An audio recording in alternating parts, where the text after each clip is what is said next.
Buenos días, soy Mividronvlog. Hoy estamos ya en mi último día en Suiza. Estoy por los alrededores de Belp. Es un municipio que pertenece a la capital de Berna. Pues hoy, para finalizar mis vacaciones de 18 días, voy a hacer un vuelo con el dron, ya que conseguí desbloquear la zona y ya puedo volar el dron. Así que a continuación voy a enseñar todo el paisaje de Belp de fondo y la parte de los alrededores de Belp, que es donde se ve más campo y más naturaleza. Pues nada, espero que os guste el vídeo y principalmente también os pido que os suscribáis si no estáis suscritos y que les deis a me gusta al vídeo para saber que os gusta y compartir el vídeo en vuestras redes para que así llegue a más personas. Pues nada, ya haré un vídeo resumiendo mi experiencia sobre mis vacaciones en Suiza y ya esta noche cojo el tren para ir al aeropuerto y mañana por la mañana pronto cojo el avión de vuelta para España. Pues nada, espero que disfrutéis con el vídeo, mucho ánimo y mucha fuerza para todo el mundo.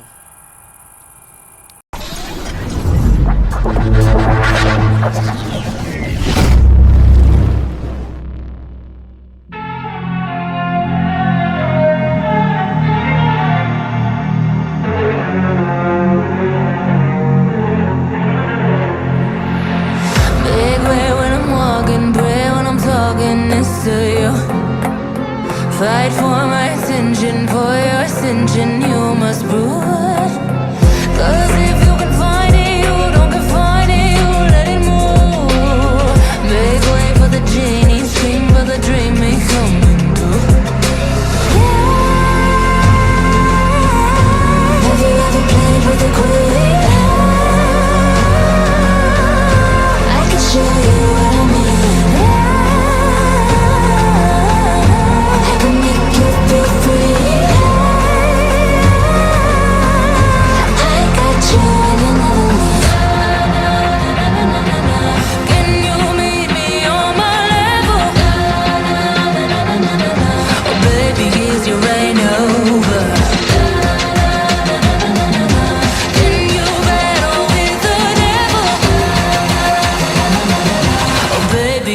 Game over.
you.